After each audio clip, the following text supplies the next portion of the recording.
and particle physics not only pushes What's going back on, the everybody? boundaries of our It's knowledge of Gematria the universe, Gaming, and It also we're going to see this catalyzes live innovative power technology up developments.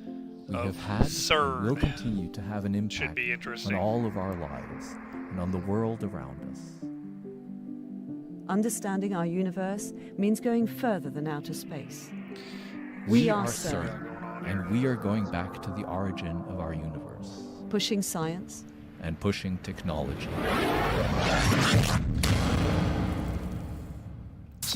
explore the future with us. So now we are ready to inject in the LHC in beam 1 and beam 2, Start power 3 group bunches per beam, 3 nominal bunches, up to 1234. 10 to the 11 protons per Start bunch. power group These bunches will be set up for injection 1235. and getting ready for ramp. Now that the machine is filled, we will start the energy in ramp. So we will increase the energy of the protons to 6.8 TeV. For this, we will arm all the equipment. So arm means that all our equipment will be ready to receive the timing, and then they will all go together during the ramp to bring the beam to 6.8 TeV. And this phase of prepare ramp, will be setting up all the systems in the LHC, from the radio frequency cavities to the magnets, the collimators. All these systems will be getting ready, synchronized, to start a ramp period together in 1,200 seconds. This ramp period of 20 minutes will be increasing the energy of the beam gradually up to a record energy that have never been achieved before in any particle accelerator, up to 6.8 tera electron volts. So now that we have reached this energy of 6.8 tera electron volts per beam, we'll undergo the latest adjustments on the beam parameters and this phase of flat top before we start the new phase called squeeze. We will now try to reduce the size of the beam. It's very important to reduce the size because the bunches are made of a lot of emptiness, if you want. So the more big your beam is and the less collision rate you have. So what we want to do is to decrease the size of the beam and like that increase the collision rate. For this, we have a phase that is called squeeze, where we will change the setting of our quadrupoles. And the quadrupoles are the magnets that we use to change the size of the beam. And this size will be reduced to the minimum. So now that the beam size at the interaction points in each one of these 4 experiments is as small as few tens of microns as a human hair, now a very complicated process of aligning these 2 counteracting beams, so reducing the separation of the 2 beams, such as they will be encountering each other at the center of each experiment. It's a process like shooting 2 arrows from the left side and the right side in the 2 beams and being able to encounter really at the precision of few micrometers level. And at this moment, the collisions will start to appear in Can't these find experiments. exactly For when the this, last we have time a this special thing was. magnet that will deviate the trajectory. The last time this thing was powered up or powered down. I can't find what date that was. I'm curious to know what the span of time is. You know what I mean? And after it, How long they waited to turn it back on. The experiments to ensure that they are ready for data taking, and it's only on that moment after their handshake that we'll be declaring stable beams. Once we have declared stable beam, it means that the experiment will switch on their detectors and finally take physics data for the first time at 6.8 TeV. It's an exciting milestone for CERN to be able now to accelerate beams to this new record energy and start data taking with this high luminosity in the LHC for this next few years, in which we perhaps will be discovering new particles or be giving more hints on new fundamental physics. So we are very excited. It's going to be a journey in the unknown. So it says, okay, so it says more than 3 years it's been shut down, whatever.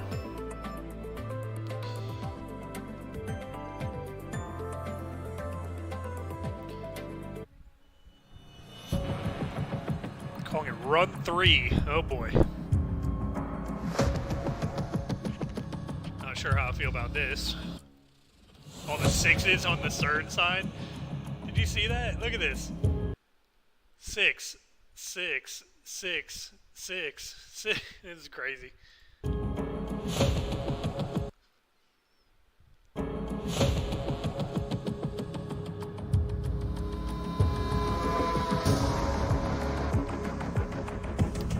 CERN Control Center, CCC. Welcome to the CERN Control Center, Herzlich the beating willkommen heart im of our unique accelerator CERN-Kontrollzentrum, complex, dem where Herz des very tiny Beschleunigerzentrums particles are am fed CERN. into a Heute ist complex ein and ganz unique besonderer system Tag, of denn machines, heute particle werden accelerators, linear and die circular, Experimente and eventually am feeding LHC collisions zum ersten Mal into the Daten Large Hadron Wir sind Collider. heute live dabei. We're Wir here sind today Julia in what we Reuter call und the LHC Islands, where wir freuen uns controls heute, mit of Ihnen the machines mitzuverfolgen, are ob taken wir es schaffen, taken bis zur care of by a team of Teilchenkollision bei engineers neuen right behind me who are preparing for today an impressive new milestones, what we call the beginning of run 3, the beginning of a new season of data taking at the Genau, warum ist das heute ein unprecedented besonderer energy Tag, of Verena, von deiner 13.6 Seite aus? tera electron volts. Also der Today, LHC for the hat first jetzt time, the drei detectors Injection. around the LHC machine where the Flat collision top happens squeeze. will switch on for the first time and start recording the collision and taking new data, marking the beginning of a new season for particle physics into uncharted territory. This is a process that we are going to share with you today live. That doesn't happen in a second. It takes some time to get to Super, the das conditions klingt that we call spannend. stable Ganz kurz beams für unsere to Zuhörerinnen then und declare Zuhörer, that Sie hören we are gerade ready den for deutschen colliding Stream. Sie and the können detectors jederzeit auf can den switch on. englischen switchen, And the wenn Sie process has möchten, already oder started Italienisch, Französisch some time oder ago. Spanisch. And so Und Sie I, können today, jederzeit and I can Fragen ask now stellen, one of indem the Sie operators, unsere maybe Matteo, Social can you Media tell us Kanäle where des we are now CERNs, with the process of denen getting to stable schreiben, beams am and then besten auf colliding Englisch at und the dann highest gibt es energy? nachher eine Frage-Antwort-Runde. So we have now completed the injection process. We have 3 bunches circulating into the LHC per So, beam. Verena, wie schaut's aus? And Was we are passiert? preparing for the energy ramp, so we are preparing all the system for this process, and in a few minutes we should be This able is to just like launch it. one big That's giant fantastic. It's fucking- better than expected. So the beams are already circulating in the I don't know. machines, I don't and know how they you are take starting this to increase their energy to reach the 6.8 tera electron volt per beam, and then collide and get the final total energy. So we will be following this process live right now. Hopefully get to the collisions in time.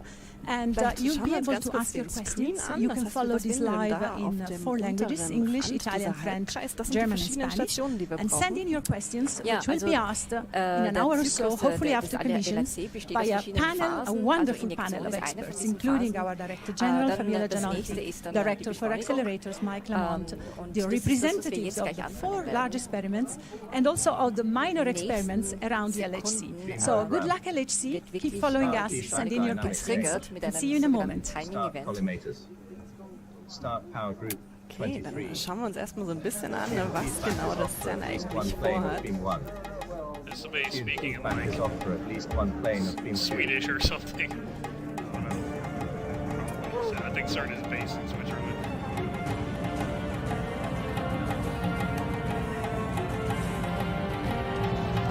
So LHC run 3. Let's see, that's got a logic to it.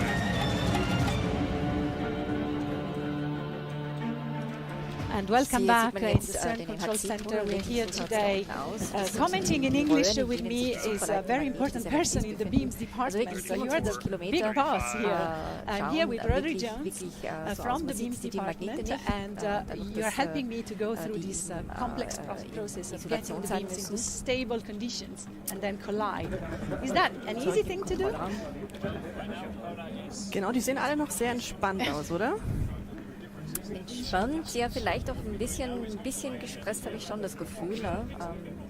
Zumindest sehr konzentriert. Ne? Right now, I Vielleicht auch can nicht see jeden we Tag, are dass da eine Kamera die ganze Zeit gradually mit rumläuft und the alles energy. This is called the mitfilmt. ramping stage. Wir sehen jetzt da links And unten zwei kleine how long Halbkreise, does einmal it take to Energie get und einmal IP. from the Beam injection Size. energy Kannst du kurz erklären, of was das eigentlich 450 gigaelectron Ja, volt, also that is the wir energy with the beams initiieren enter the bei LHC sogenannten to this 450 Gigaelectron enormous Volt. new Das ist energy die of Energie, die 6.8 auch per die beam. Vorbeschleuniger vom CERN zustande bringen. Das ist auch gleichzeitig die Injektionsenergie vom LHC. Und dann müssen wir bis 6.8 Teraelektronvolt beschleunigen. Das kommt jetzt dann als nächstes. Und dann rechts davon haben wir die Strahlgröße am Interaktionspunkt, also dort, wo die Experimente sitzen. Das nennt man Interaktionspunkt, IP. Und die Strahlgröße im Moment ist einige 100 Mikrometer. Und dann später wird man dann sehen, wie sich das Ganze verkleinert. Okay, dann sind wir gespannt, ob wir bis zu dieser Stufe kommen und wann wir bis zu dieser Stufe kommen. Ja, also ich habe das Gefühl, dass die I know Beschleunigung that the angefangen hat. beams of protons, when they enter the LHC, they're already close to the speed of light. Genau, ich So glaube, wir schauen uns erstmal increasing the den energy doesn't make them ersten faster, right? Schritt an.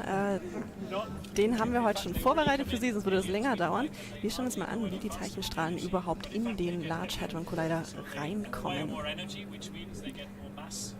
And that's what the das heißt, experiments want. They CERN hat want nicht nur the einen highest Beschleuniger, possible sondern einen energy ganzen to Komplex recreate von the einer initial conditions Beschleunigerkette, von of the verschiedenen universe, Vorbeschleunigern, die 100 linear billion, sind oder 100 billion of a Kreisbeschleuniger. second after the Big Bang, right? Und aus dieser Beschleunigerkette That's the only werden thing die that cracks me up, you know. Protonenpakete So we Schritt are für now Schritt weitergegeben back in to diese the They talk about searching for the God particle. You know, This is Mike Lamont, director for It's like- accelerators, commenting on. you know, it's just like they just try to mock you. You know, these scientists that they're all probably atheists, right? They probably are like, no, we don't believe in God, but we're gonna search for the God particle. Really looking forward to a new chapter in Look how this weird they all look remarkable too. machine. So higher energies and higher intensity beams from the injectors, making for a lot more Wir hören data gerade, for the was der experiments. Run 3, also die nächste Saison, für die Datennahme wirklich bedeuten wird am CERN. Near him was Das heißt, es wird is Joachim Rekordenergien Nich, von Director for Kollisionen Research geben. and Computing, Und da telling us how viel important Arbeit Run dahinter 3 ist, in der is Beschleunigerkette, das for zu the machen. LHC. Joachim Nich, unser Forschungsdirektor. We expect a lot of more luminosity. That means number of collisions. Insbesondere auf mehr Luminosity, also mehr Kollisionen pro Kollision. Das schauen wir uns später noch an, wie das genau funktioniert. Noch mehr Daten, weil je mehr Daten, desto besser für die Now, what is Teilchenphysik. this good for? We will be able to do more precise measurements than in the past. For instance, measurements of the Higgs bosons, its properties, its couplings to other particles. And that's not all. We will also be able to search for rare processes that we expect to happen, but we at this point in time do not have enough data to do that. So we hope to see some of these new processes that we have never observed before, and maybe we will also get some exciting new discoveries of rare processes here. Now, it was not only the accelerator which has been improved over the last 3 years, but also the detectors. There have been new components installed, more precise, and I think this will also contribute to the extended physics science reach of the experiment of the LHC. Noch mehr Möglichkeiten, Teilchen zu detektieren. And that was Joachim Nich, Director for Research, telling us how important it is, this milestone for the LHC experiments. You're now seeing again the LHC controls with Daniele Mirarchi, who is the engineer in charge today, right? You have a shift system whereby people happen to be in charge. Even if it's a special day, you don't choose who is in charge. 400 Gigaelektronvolt, also bis 6800, wie gesagt. Wie genau funktioniert das Ramp, also das Beschleunigen? Wie kann man sich das vorstellen? Also wir haben an We see that the ramp has im reached Beschleuniger haben wir more than 500 GeV. sogenannte How are particles accelerated in the LHC? Radiokavitäten, die den Strahl beschleunigen. Das passiert wirklich nur an einer einzigen Stelle. Man braucht zwar die 27 Kilometer, ansonsten da wird der Strahl rumgelenkt, wenn man so will, um dann hier in diesen Kavitäten hier beschleunigt zu werden. Also man speist hier eine stehende elektromagnetische Welle ein und die, wenn der Strahl durchgeht, gibt den Strahl in einen Boost in Energie. Das heißt, die roten Wolken, die wir da sehen, von links nach rechts, das sind unsere Protonenpakete und die fliegen dadurch so ein elektromagnetisches Feld durch. Genau. Super. And as we said, this raises the energy, make the particle more energetic die because Rampe they're dauert already 25 quite Minuten, dann close to muss the man speed ein of light and bisschen they cannot go beim faster. NHC. Now we are back to the Vorbeschleuniger, controls and we see the ramp ongoing. You see the Aber hier, energy ja, jetzt going vorhin to waren wir bei 1.8 400 trillion electron volts already. There is also two more parameters, the beam intensity. With beam 1 and beam 2, Was sehen wir because denn of unter course der Energie LHC is auf a der collider, rechten so it Seite? gets Da steht two B1 beams in Intensity the opposite direction from the SPS. They Ja, das collide sind in die parallel. They collide Also circulating das, parallel der in LHC two ist separate beam ein pipes, Collider, also which are wir made to haben encounter Strahlen, at die the dann points where irgendwann the kollidieren detectors werden. are. Strahl 1, Strahl 2, Beam 1, Beam 2. Und jeweils in den beiden Strahlen haben wir ungefähr 2,5 10 hoch 11 Protonen. Sehr spannend. Das sind sehr viele große Zahlen am CERN. Ich habe das Gefühl, wir sehen auch gerade hier ein paar Zahlen über den LHC. 26.649 Meter im Umfang. Das ist tatsächlich der weltweit größte Teilchenbeschleuniger, richtig? Ja. And we now, Genau, we eindrucksvoll auch sehr, sehr kalt. surpassed 2 Da teraelectronvolt. steht, warum ist das so kalt? Warum müssen wir auf 271 Grad Celsius Fabulous. kühlen? And what Um about diese the beam intensity? hohen Energien wirklich da rumführen zu können, brauchen wir sehr, sehr starke Magnetfelder. Und diese starken Magnetfelder Dipole in unseren Dipolmagneten, ich glaube, das werden wir auch mal später sehen noch, die kriegen wir nur hin, indem wir supraleitende Spulen haben, also Elektromagnete mit Supraleitern. Und und diese Supraleiter, die wir verwenden, das sind sogenannte Tieftemperatur-Supraleiter. Und die, um diesen supraleitenden Zustand zu kriegen, müssen wir die im Abkühlen auf 1,9 Kelvin.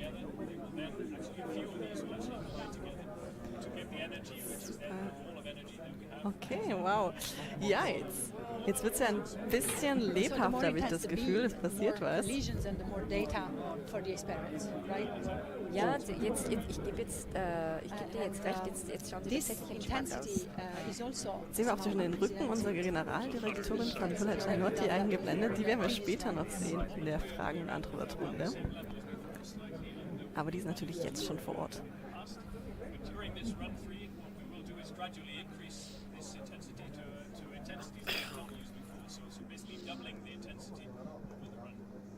Fantastic.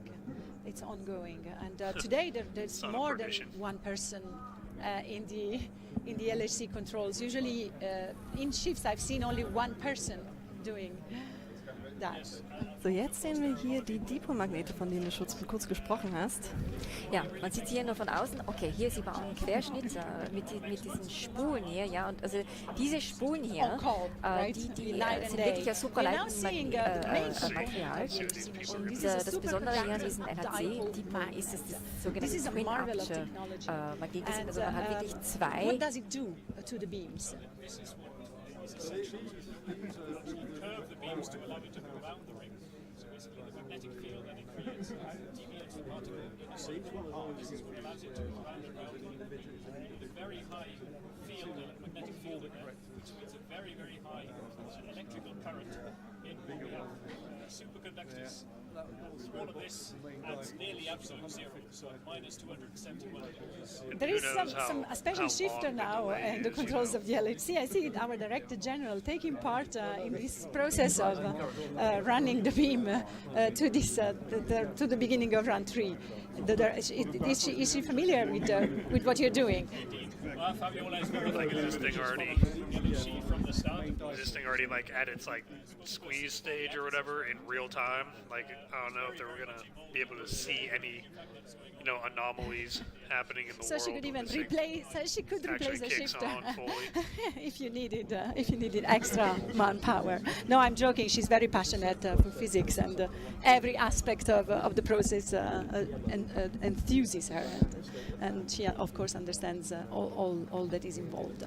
We are now seeing some special facts and figures about the LHC. It's really a unique machine. It's not just the largest and most powerful particle collider. It's superconductive. It's the coldest place on the planet, also the hottest at the same time at collision point. But look at all these statistics. The coldest and the hottest place on the planet. Right. Where we want to get to. So this is going up to around 1,200 bunches, basically per 2,808 bunches per beam colliding. And this intensity, which is not much above what we have now, in fact, will be the intensity of each of these bunches.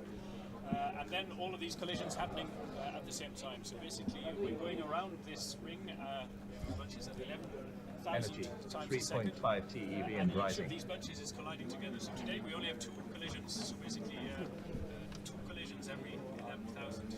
But in the end, we'll have 2,808 so collisions happening every second. Yeah, you have 3.5 years of run, so you have time to increase the number of collisions that are happening. I heard an automatic voice, your LHC announcer. What does it do, and when does it start talking? This starts that's what TEVs are. This is what keeps an eye on what's going on in the background. So every time a new step happens, the announcer will announce this to the neutral room. Sometimes it's regular operation, so it'll tell you where we are in terms of energy, for example, that everything is going up the run. And then, of course, in case of an issue, this is also very handy. It'll tell you that you've lost the beams. Terra electron bolts. Or if there is a problem. They're funny, man. They make up all kinds of words. So we just said that we use dipoles to keep the proton that have the same sign, the same charge, two bunches of particles of the same charge kept in parallel along the same trajectory. Marvel of technology. Then there is another marvel of technology we are seeing right now that is part of the core of the machine, which is the quadruple. We have around 400 quadruples in the LHC. What do they do? Standard quadruples are there for focusing along, so you can imagine that 140 EV and rising. when we're running nominally for around 10 hours. Now this means it's equivalent to actually going to Pluto and back in terms of distance, and this means they have to be very well controlled. And anything which is slightly off trajectory will get lost on the way. So these quadruples are used to maintain basically the trajectories of the beam. Okay, so let's look at that. These are very important. They're combined with the dipoles. The dipoles bend the beam, the quadruples focus the beam, making the beams focusing along the way. Almost a perfect super match between Terra Electron Volts and the Society of Jesus. We're now hearing from one of the engineers really in charge, Matteo who's making up these words. He's going to tell us man. where we are. And we can see where we are with the energy. How many are we supposed to be getting so we are today? over 4 teraelectron volts. 13.6. That's great. So it's going as it should. So Matteo is getting ready to tell the world what's happening. 6. We are now in the middle of the process of the energy ramp. So in about something like less than 10 minutes, we will be at the maximum energy of 6.8 TeV per beam, and then we will start the squeeze process. Okay, yeah, that ain't good. Amazing. Everything is going perfectly. That's really fantastic. 4.5 TeV and rising.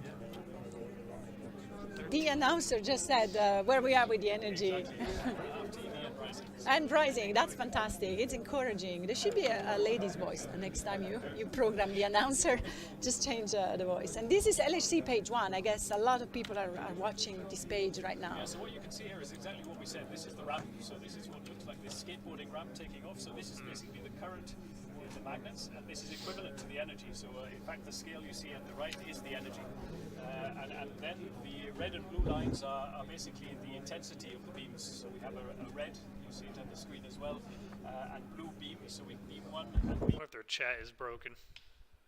And if we lose any, no, they had it on for a little bit, but they turned it off. Okay.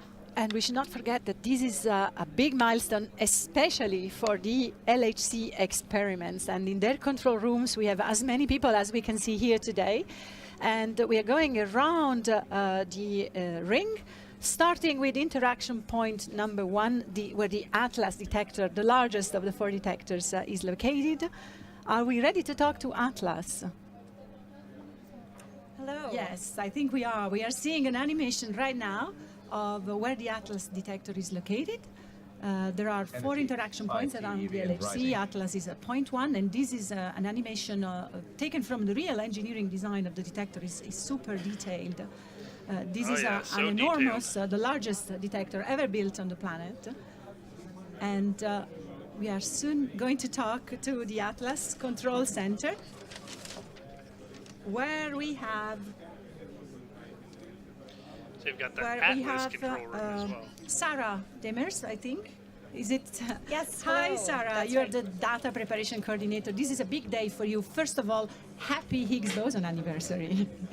Thank you very much, and to you. It was just yesterday. And so this is a super important milestone. You're switching Atlas again for the 3rd time for a new physics season.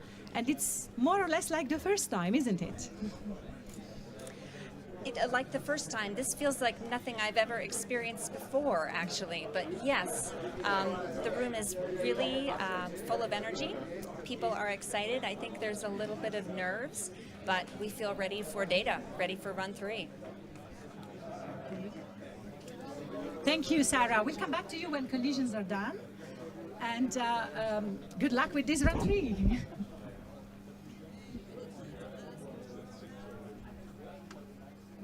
We are now going to the LHC interaction point number 2, where the ALICE detector is located. You can see again a very beautiful animation of the detector. It's all its layers. These are complex machines full of components and subcomponents, all built by universities and labs from countries from the entire planet. And at the center, the two beams are brought to collision. I now see Federico Ronchetti from the ALICE Control Center. You are the run coordinator. This is very important for you because finally you start running your detector. Hi, Paola. Yes, exactly. So ALICE is basically a new detector. We have new components, new trackers, new online systems, new trigger, and we are really looking forward to see these high-energy proton collisions as we need these collisions for our heavy ion program, and we also have a genuine physics program with proton physics. So you're already happy starting with protons today? Yes, extremely happy. And we wish you good luck for the new season. Thank you very much. For the new run, and we come back to you when collisions have happened. And now we are continuing our run around the LHC ring, reaching point 5, where the CMS detector is located. These detectors are all around 100 meters below ground. They are all constructed in layers of very sophisticated electronics. Each layer has the task of identifying different particles emerging from the energy created by the collisions in the center of the detectors. And I am now with Anne Dabrowski, the Deputy Upgrade Coordinator of the CMS collaboration. Hello, Anne. Hi. Hello, Paola. Hi. Your control room also is as full of people as ours today in the CCC. Yeah. The atmosphere is electric here in CMS. Are you ready for another Higgs boson discovery? CMS is ready for sure. Happy the room's full of energy. Higgs boson The birthday, atmosphere first is of all. electric. And yes, CMS is ready, which means you've worked in the last 3 years upgrading your detector, and now you're switching it on for the first time. Everything is ready. The detector's ready. The hardware is ready. The software. All collaborators have worked incredibly hard during LS2. So just a few moments of patience, and you can start your new seasons of data taking for CMS. Thank you, Paola. Thank you. We'll come back to you when collisions have happened, and good luck for now. Thank you, Paola. Thank you very much. We're waiting. Bye. And last but not least, we're going to point 8 at the interaction point number 8 around the LHC ring. Again, the LHCb detector is located also 100 meters below ground. B stands for beauty.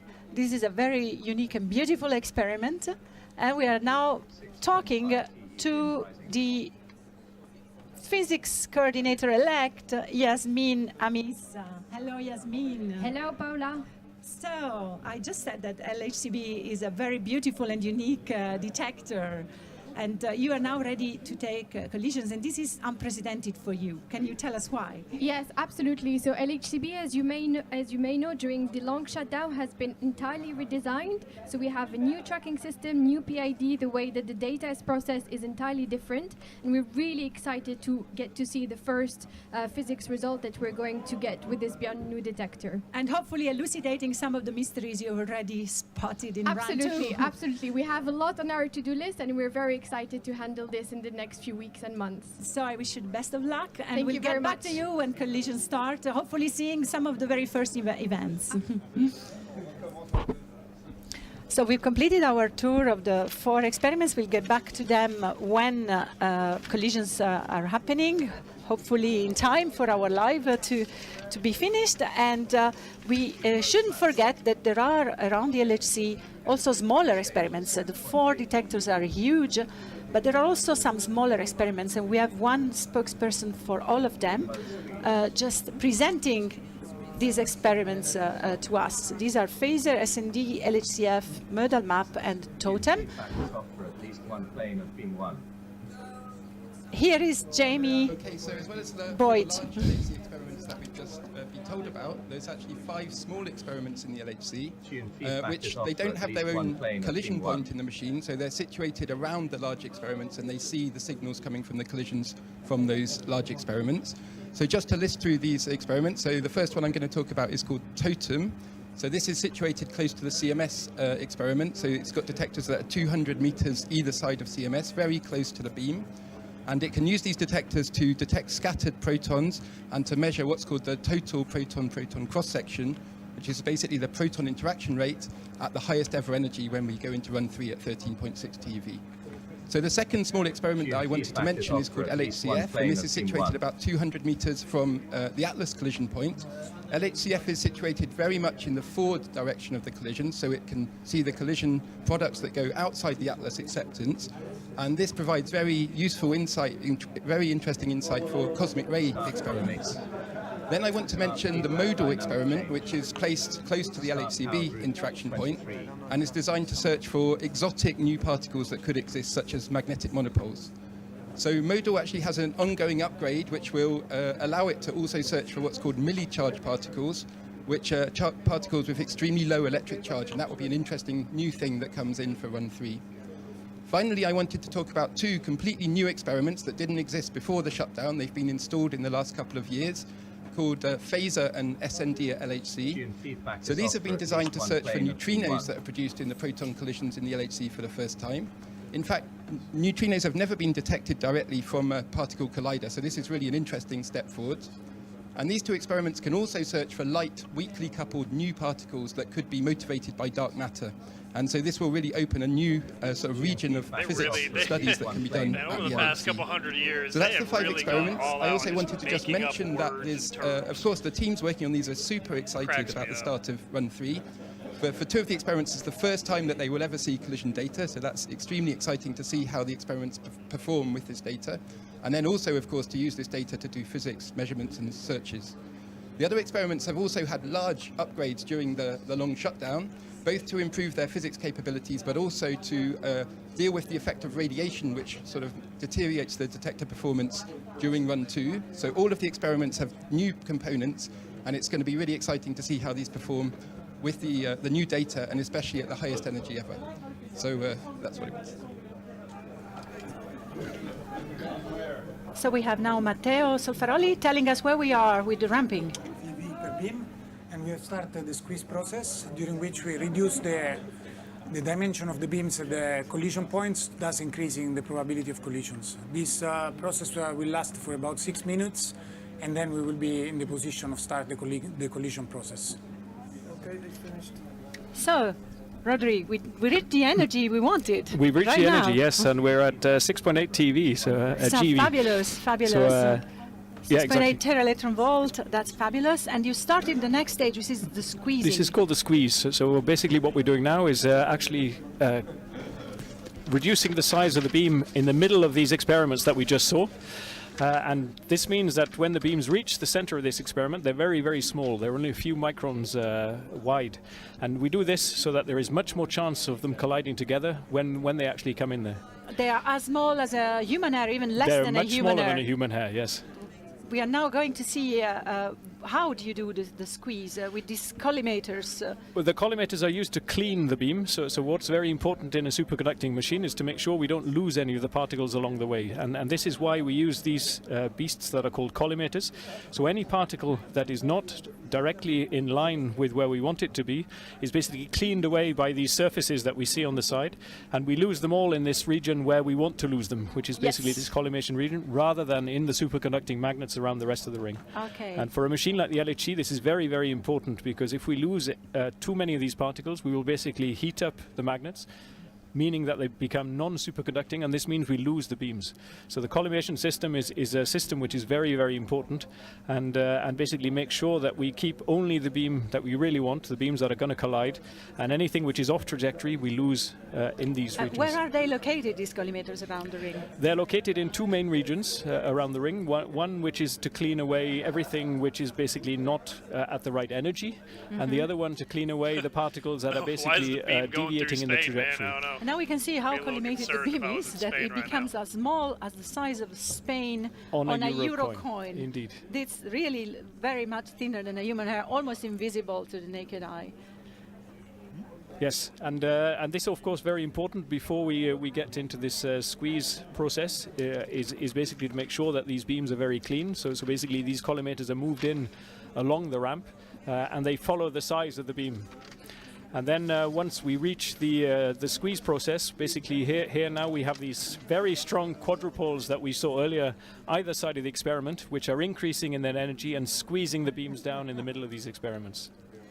So we are now going to take a look at the CERN data center or the computing center, where we are going to talk to people that are also eagerly waiting for data coming from the LHC collisions and the LHC detectors. And they've gotten ready in parallel with the experiments in the machine in the last 3 years for the flow of data that are arriving. And I now see Enrico Porcari, our department leader of the Information Technology Department, ready to talk to us from the CERN data center. Good afternoon, Enrica. Absolutely. Good afternoon to you all, and welcome to the data center. And I'm speaking you from our own control center here at the data center. Yes. Can you tell us where are you exactly, and what are you getting where you are? Well, the center, this data center, has been in operation since the 70s, and it's been a shining example of innovation and continuously implementing new technologies, new hardware, new software. And it now hosts 450,000 processor cores and 10,000 servers that run 24/7 to store and analyze data coming from the experiments. That's amazing. I think there is nowhere else in the world such a concentration of processor cores and servers, and then you run 24/7, of course, because you're receiving data from the detectors 24/7. Absolutely. Yes. Yeah. Are you ready for this flood of exabytes? Absolutely. The data center never sleeps, and despite the trigger system that quickly tries to filter data coming from the detectors and the experiments, CERN still experiments still produce vast quantities of highly complex data. And so for run 3, we expect twice the amount of data that we received in run 1 and 2 combined. So our challenge for LS2 was to really get ready to store and analyze 600 petabytes of data here at the data center. And if you put it in perspective, Paula, this is equivalent to 20,000 years of 24/7 high-definition video recording. That's mind-boggling. I don't know how you do that. It's a matter of do they just do this to put on a show, right? To tell people like, oh, don't worry, all the faith you have in science is definitely worth it. Just keep believing in the science, right? This could all be fake, as far as I'm concerned. The center is waiting for all the data, and we're really very close to be able to produce that data. These governments have access to billions and billions of dollars, and so on the flat top with the do we even know if this collider, Large Hadron Collider, is real? And then maybe. To put them in collisions. And if it is, that's about to happen at any moment. Like I said, what they try to do is they're trying to find the particle. What I just heard? The way that the Big Bang started, because that's all it is a theory. Right now, right? They're like, we theorize this is what happened, but it's impossible. Like, they're never going to be able to recreate the Big Bang or find the data that they want to, justify that the Big Bang was real. It's never going to happen. So I don't know, this might just be one big giant ritual, like I had brought up earlier. They're trying to get to tera electron volts. Well, it's almost a perfect match with the Society of Jesus. We're getting very close to the collision. I mean, they're definitely. So that do the squeeze. They don't make these words up for no reason. I mean, these are all like made up words they're talking about too. Like they're talking about trying to get, measuring. What decoupled electrons due to dark matter, but dark matter isn't even a real thing. The number of collisions we have.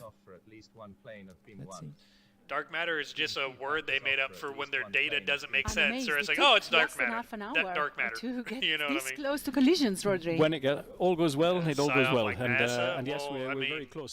So I see now that we have squeezed, in fact, the two experiments down to what we call their final state, and they're now ready basically to start adjusting the beams. What we call adjust mode is to actually make sure that they start to get to collide together. Yeah, collide your beams, folks. Like it all means nothing. Now to see, they're like, oh, we're going to figure out every mystery of the universe. Like, no, you're not, because there is no mystery to the universe. But they got to put on a show to get people to. Higher than the previous record, I guess. Teraton, which was 1 TeV. think that this is all worth it. Like, you know, there's so many answers that need to be pushed to 3.5 found. TV. This was Like, 2010. No, not really.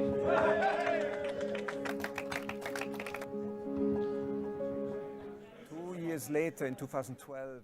And the thing that cracks me up the most about it is for all their complex equations and big words and, you know, like they're just like they're the ways that they try to overcomplicate everything. All of it can be easily rebuked with simple reading and comprehension of the Bible. Second long shutdown, where we did a further consolidation of the safety system of the magnet, which allowed us today to actually make the next step of 6.8 TV, bringing us very close to the design energy of the LHC, which is 7 TV.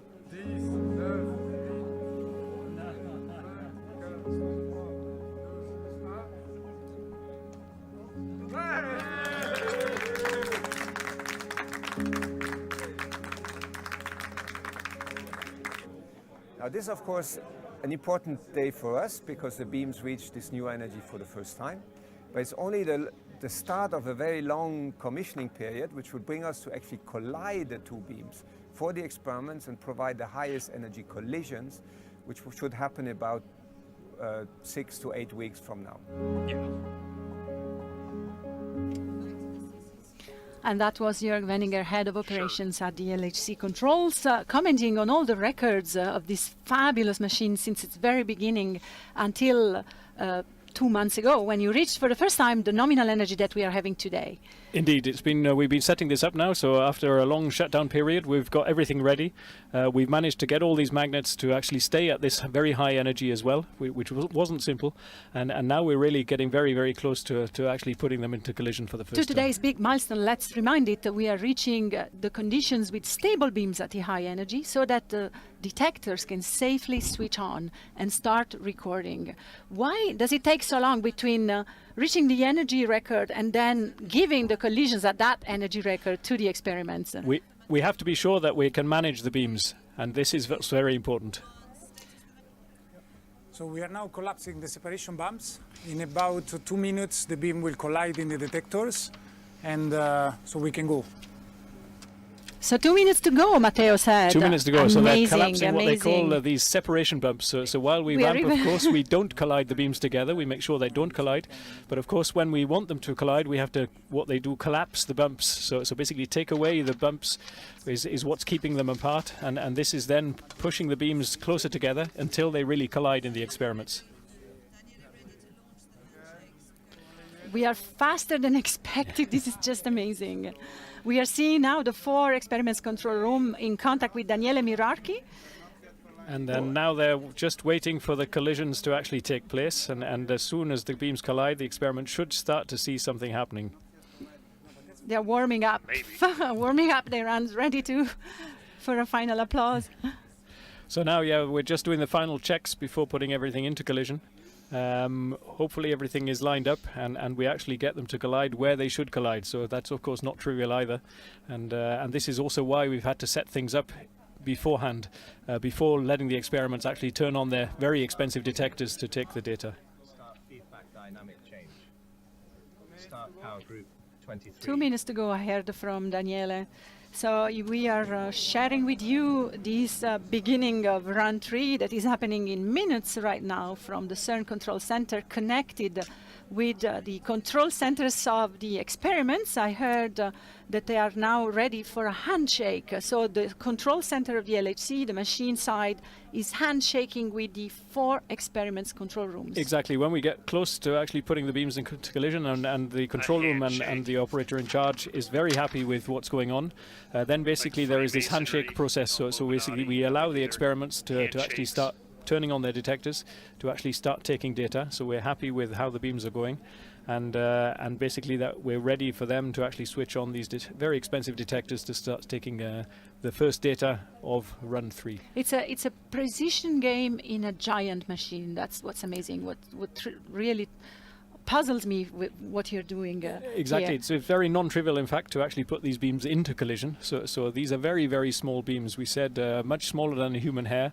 And of course, going around at 11,000 times a second around this ring, and we have to align them. A 27-kilometer ring. A 27-kilometer ring, and have to align them really head-on to allow these collisions to take place in just these four different points in the One of the comparisons we make in communication is like shooting two needles on both sides of the Atlantic Ocean and make them collide at the center. Exactly. That's this is how precise this has to be. A sense of size, how precise you have to be. What is this graph they are showing right now? This, I think, are the losses that they see, or basically the luminosity, I think. So this, in the end, should show that collisions are taking place. So basically, so that's at a the screen moment, to watch. Exactly, this is a bit of noise at the moment, and they're just making sure that they can actually see something happening when they put the beams into collision. Oops, the losses are less and less. Now, no, I think there what you see is something shooting up on the right-hand side of the screen, which I think indicates that we are now starting to actually collide in some of the experiments. This will be confirmed later on when...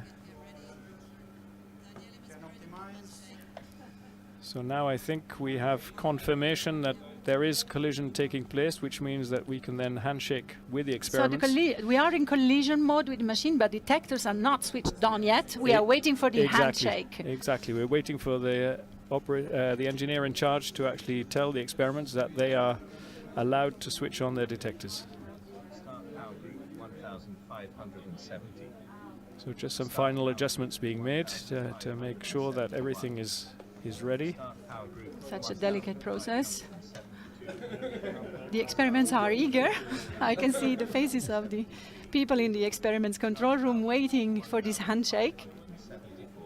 And the announcer just telling the operators which power supplies it's adjusting to try and make sure that these beams are actually colliding. Because you control one by one each power supply.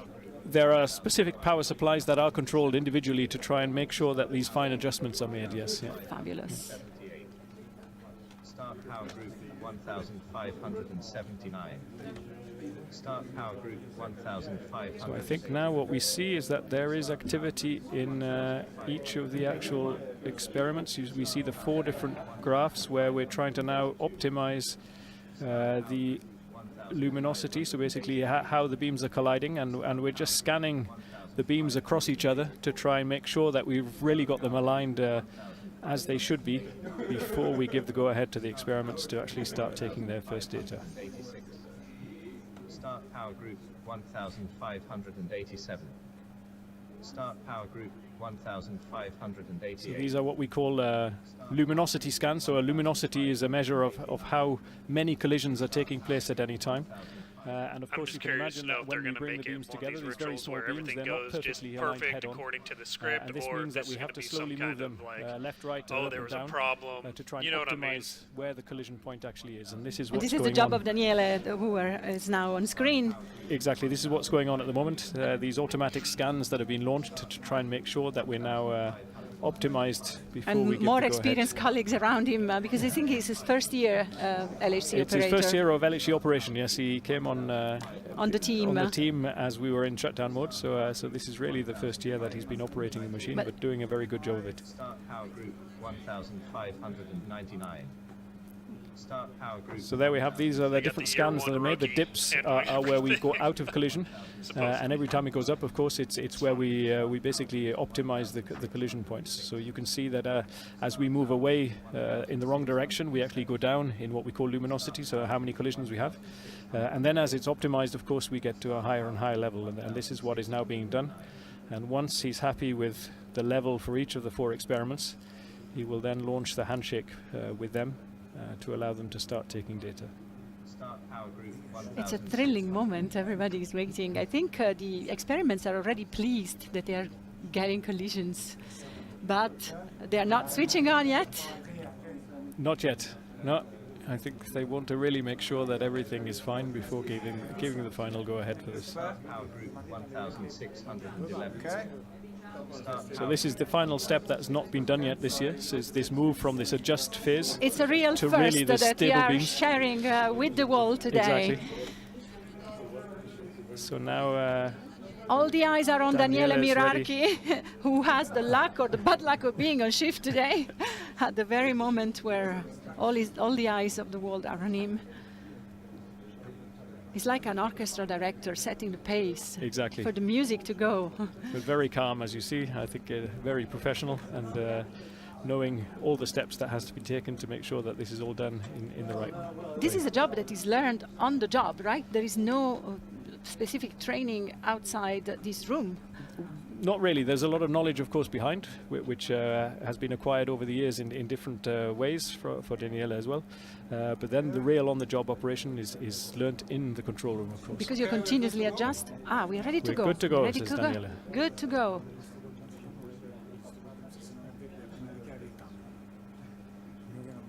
All languages are spoken in the control center. I hear Italian, of course. Okay, so Atlas, okay for you?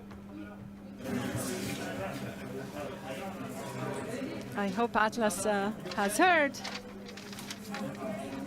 Atlas is thumbs up.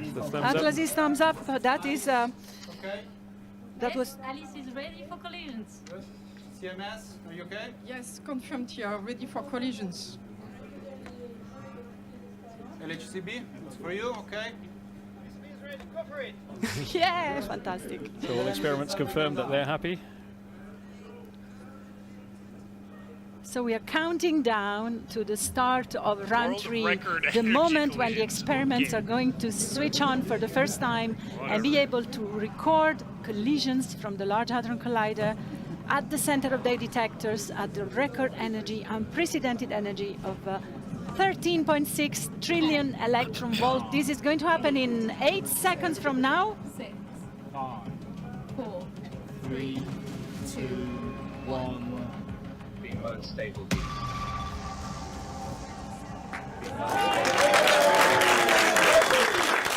Here we are. And there we are. Run 3 has officially started. We're in stable Fantastic. beams. All the experiments are now recording their first collisions, and we have the Director General coming up to the floor to make a statement on behalf of our beautiful laboratory.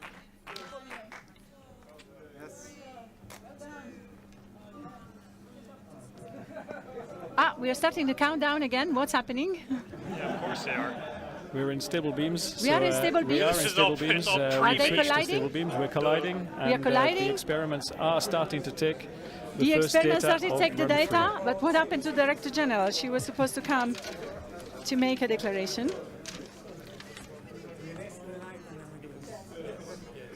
Okay, so this is the arrival of the data from the collisions at the CERN data center, where they've installed an artistic installation. And these colors tell us that the data are actually flowing. This is from just each of the experiments, art. yes, coming yes, in. Yeah. And we will soon see the real data arriving to So the this is computing center. Exactly. This is then And, transmitted from all the experiments into the Exactly, computing from the center of the detectors that we are seeing right now to the counting rooms of the detectors of the experiments, and then to the CERN data center, and from there to the world through the LHC computing grid. Yes, and of course all the data, we can't handle this all at the same time, so at each of these stages we actually look at the data, see what's interesting or not, and only pass on the interesting data to the next level. And this is the way that we reduce the data and then make copies of it as well, and send this out to all these different places. And this is happening right now. And this is right happening here, right now. right now. We're good for 3 more years of data taking at the LHC. And finally, we have the Director General, Fabiola Gianotti, ready for her statement on the beginning of Run 3. It's a magic moment now, here at this moment in the CERN Control Center. We just had collisions at an unprecedented energy, 13.6 tera electron volt. And this opens a new era of exploration at CERN, a new chapter. Run 3 of the Large Hadron Collider will give us collisions at higher energy than before, and also an amount of data equivalent to the total amount of data recorded in the previous 2 runs. And this, of course, will increase our opportunities for discovery or for understanding the fundamental laws of the universe. C'est un moment magnifique au CERN. On est dans la salle de contrôle du CERN. On a juste eu maintenant des collisions à 13,6 téraélectronvolts, TeV. C'est une énergie sans précédent et c'est le début du round 3 du LHC qui ouvre un nouveau chapitre dans l'histoire du CERN. Plus d'énergie, plus de collisions et donc plus de possibilités de découvrir de la nouvelle physique ou au moins de pouvoir affronter les questions ouvertes en physique fondamentale. Siamo nella sala di controllo del CERN, abbiamo appena visto collisioni a energie senza precedenti, 13,6 teraelectronvolt. È un nuovo capitolo che si apre nella storia del CERN, il terzo run, il terzo periodo di presa dati di LHC e l'energia superiore dei fasci e l'intensità dei fasci, il numero di collisione, ci permetterà di affrontare le questioni aperte in fisica fondamentale con maggiori opportunità di rispondere. And we are now going back to the control center. As we promised, we are going back to them after collisions. Collisions have happened. When you're doing a giant Jesuit ritual.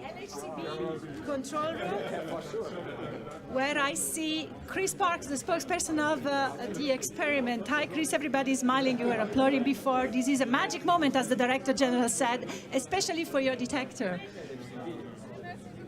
Really exciting time here. It's been 15 years in planning. We first started to design this new version of the experiment in 2007, and today we get to operate this detector with collisions for the first time. This is wonderful, and we do hope that some of the hints that you've already seen in Run 2 are going to be clarified during Run 3 in the next 3 years.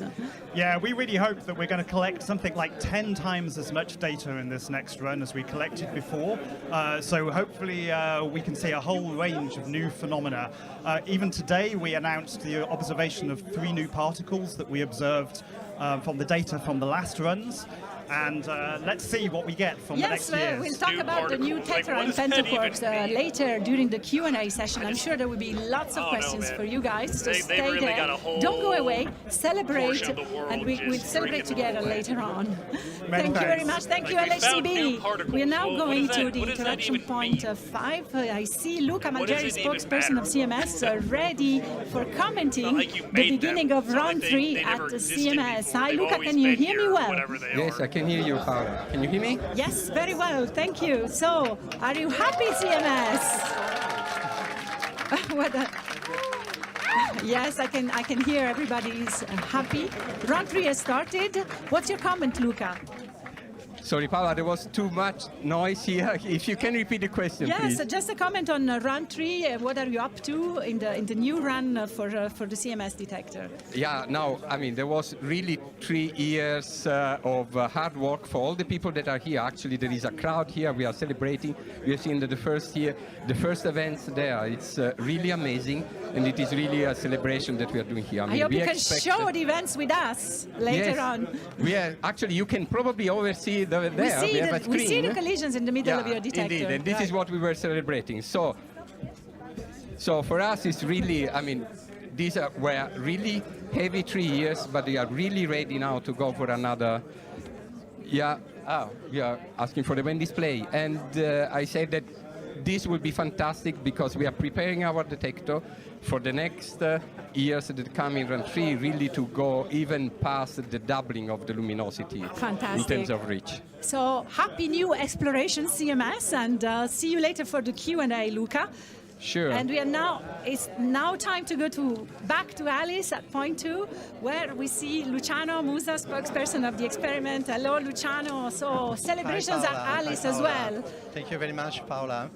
There is a great excitement here and also a growing fibrillation. You know, we've been preparing since several years, and now we're starting taking data with the fully revamped detector, which will allow us, so this is a very massive upgrade of the detector, the readout system and online computer system, which will allow us to study proton collisions and a bit later in the year also lead collisions at much higher rates that it was possible in Run 1 and 2. That's fabulous. That's fabulous. Happy new season, Alice. And we'll see you later, Luca, for the Q&A. So we're now to Atlas. Fabulous, Andreas Hacker, spokesperson of the collaboration. I can feel the excitement. I don't need to ask you whether people are excited. We can see it with our own eyes. Thank you, Paula.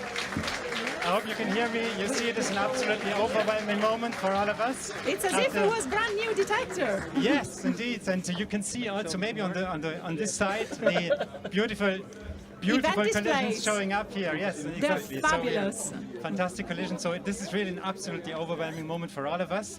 It is really beautiful to see highest energy beams ever cross and collide in Atlas and giving us physics data again. And I think for me, this is not the first time we restart data taking, but for many of the experts here, the young experts, this will be a lifetime experience for them. They're all now operating the new detector after this long upgrades. Thank you very much for sharing this fantastic moment with everyone. We are now going to the data center once more. Enrica, are you being flooded with the new data from the LHC experiments? Absolutely. The data is coming in fast and furious from the collisions in the LHC experiments and the detectors.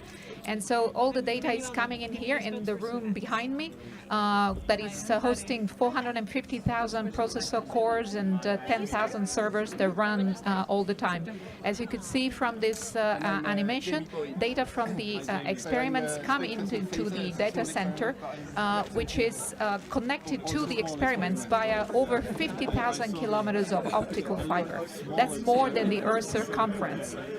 And so thanks to this network, we are now, again, receiving the first collision data. Now, when the data comes into the data center, two things happen to it. First, it's stored into disks, then it's stored into tape for long-term storage. And after another copy of it is provided to the worldwide Large Hadron Collider computer grid, with its 140 agencies that are connected to it in 42 countries, a huge collaborations to be able to provide to scientists worldwide the data that they need at their fingertip. So, and I think that's an incredible type of collaboration that puts together millions of computers that are allowed to provide more than 1.5 exabyte of storage capacity worldwide. That's impressive. So, yeah, that's absolutely an impressive collaboration achievement, if you ask me. And what you see in the screen here right now, that's the image of the data coming from the 4 experiments with the 4 different colors. So this is live, Enrica? This is absolutely live. And it comes so as the data is coming in, it's immediately pushed out to the WSCG collaboration centers. Red for Alice, yellow for Atlas, orange for CMS, and green for LHCb. It goes to all the different in all the different centers. And I think the grid. This has to be a lot easier of a job to make seem realistic than the the NASA launches and your Jeff Bezos launches and Tesla and Sir Richard Branson, because with those you have to fake a bunch of like CGI looking stuff that makes it look like something's actually going up into space or whatever. But with this, they just slap some bullshit on a screen. They're like, yep, this is it. We're gonna call it good, and this is what's happening. So.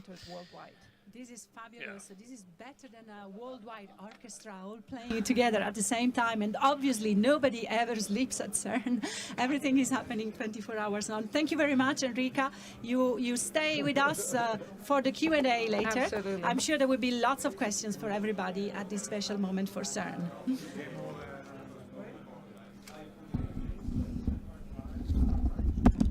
Champagne. So there we are. We're back in the control room. And we've got the champagne bottle ready for the world record highest energy collisions. Just waiting for this to be shared out with the team that's managed to put everything in place. So we got the best of any possible scenarios. The feat was accomplished before 5. In less than an hour. Less than an hour, and you well deserve this bottle of champagne. We are now concluding the multi-language live. We continue in English with the Q&A session. Around the table, we will have the Director General, the Accelerator Director, all the representatives from the LHC experiments, representative from knowledge transfer, and in remote, the spokesperson of the LHC experiments and the IT department leader. So I welcome everyone to continue sending questions to our dream team, the social media team that will send them in to myself and will moderate. I will moderate this Q&A with. All right. Well, again, giant. I mean, I would say just a fake ritual. You know, who knows? Who knows what these people? I mean, this CERN experiment has been going on for 10 years or something, and what have they done with any of the data yet? Nothing, right? Like, oh man, it's just funny. I felt the need to live stream it because, it could just be a, I think it's all just one giant ritual. I don't even know if they turned the machine on, to be honest with you. You'd think if something that big was creating that much energy, there'd be some ramifications to it, but who knows. So we'll figure something else out, though, for the next time. Take it easy.